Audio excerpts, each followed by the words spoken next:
You're losing because your emotions control you. Every time someone disrespects you, you react. Every time life throws a curveball, you panic. You let anger, fear, and frustration dictate your actions. And guess what? That's why you're stuck. You can't build success when you're a slave to your emotions. They own you. Here's the truth. Weak people let emotions rule their lives. They explode with rage when things go wrong. They crumble under pressure. They let sadness, anxiety, and fear run the show. And in the end, they lose. Why? Because they never learn to control their emotions. And if you don't master this, you'll keep falling into the same traps. But not after today. This video isn't for the weak. It's for those who want to dominate life. I'm going to give you 6 proven techniques to control your emotions so you stop being a victim and start being a warrior. And listen carefully. Step 4, that's the game changer. Miss that, and you'll stay trapped. So if you're ready to stop reacting like a child and start responding like a champion, keep watching. This isn't feel-good advice. This is real, raw, and brutal truth that will force you to take control. Are you ready? Let's go. Step 1, pause before reacting. You react too damn fast. Someone says something stupid and you lash out. Life throws a curveball and you panic. That's weakness. Emotional people act first and think later. And where does that get them? Nowhere. Every time you react without thinking, you give your emotions the driver's seat, and that's why you keep crashing. Think about it. How many relationships have you ruined because you said something out of anger? How many opportunities have you lost because you let fear hold you back? Your emotions are screwing you over. And the worst part? You know it. Here's the truth. Winners don't react, they respond.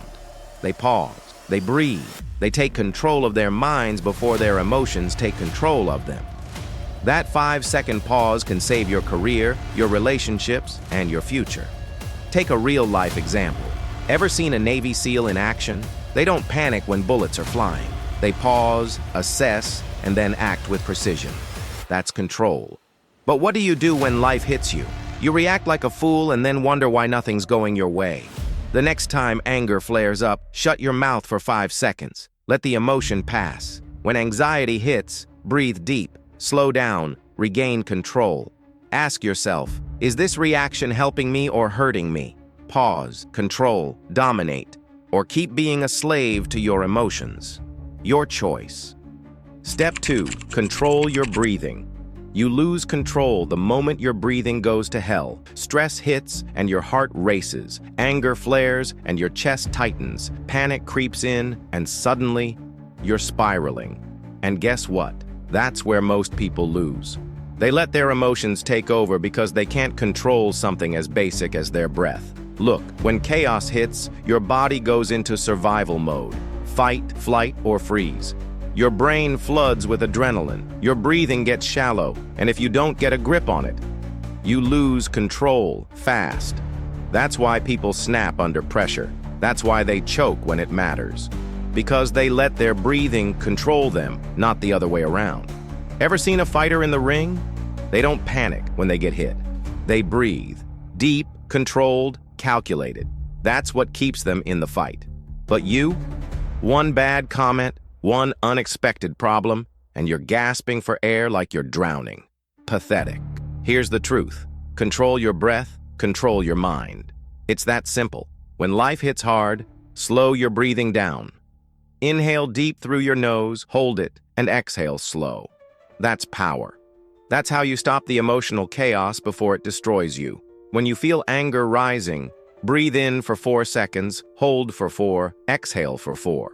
Do it until calm returns. Under pressure, focus on deep, controlled breathing. It stops panic in its tracks. Make this a habit, because when life throws punches, your breath is your weapon. Breathe, control, dominate, or keep letting life beat you down. Your move.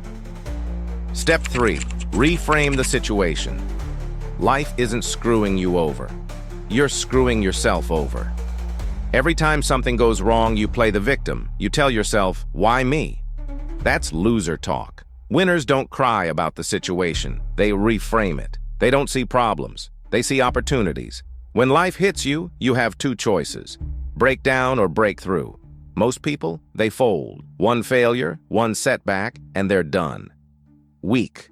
But the strong, they ask one powerful question: how can I use this? They take the pain and flip it into power. They take failure and turn it into fuel. Look at Thomas Edison. He failed over 1,000 times trying to invent the light bulb. Did he cry? Did he quit? No. He reframed failure as feedback. Every mistake brought him closer to success. And now, his name is etched in history. But you fail once and start crying like a child. You lose a job and you act like the world is ending. Pathetic. Stop looking at problems as punishment. Reframe them as challenges. Life isn't happening up to you, it's happening up for you. Next time things go wrong, ask yourself, what's the lesson here? Find the advantage in the adversity. When you fail, don't quit. Analyze. Find out what went wrong and attack it again. Stop focusing on what you lost. Focus on what you can gain by pushing harder. Step 4, stop feeding weakness. You're weak because you feed it. Every excuse, every delay, every "I'll do it tomorrow," that's you feeding your weakness. And guess what? It's growing. You don't even realize that every time you skip the gym, every time you hit snooze, you're making your weakness stronger. And it's killing you. Here's the brutal truth. What you feed grows and what you starve dies. You keep feeding your comfort and now it owns you. You binge watch Netflix instead of working on your goals. You scroll through social media while your dreams rot away. That's weakness. And every time you give in, you're letting that weakness win. Look at people who dominate life.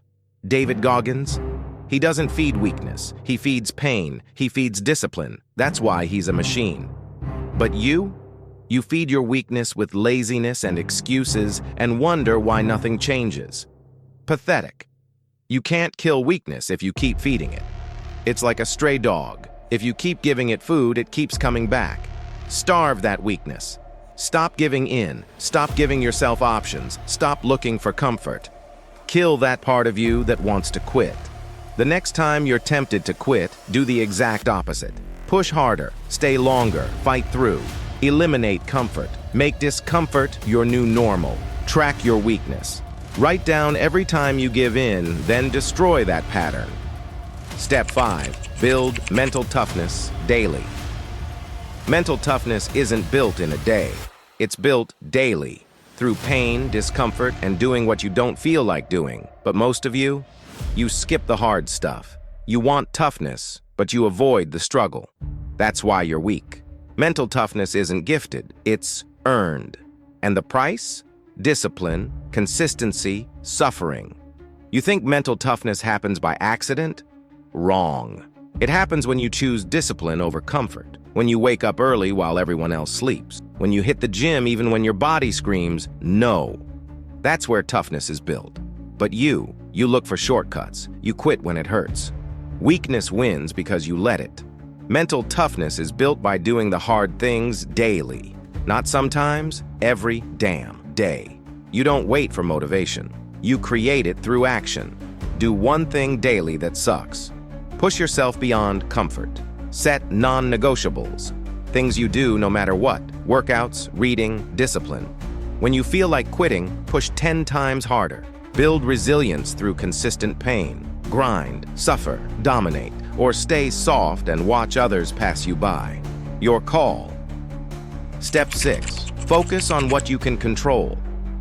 Most people waste their lives crying over things they can't control. They complain about the economy, their boss, the government, everything but themselves. And that's why they're stuck. They give their power away. They focus on problems instead of solutions.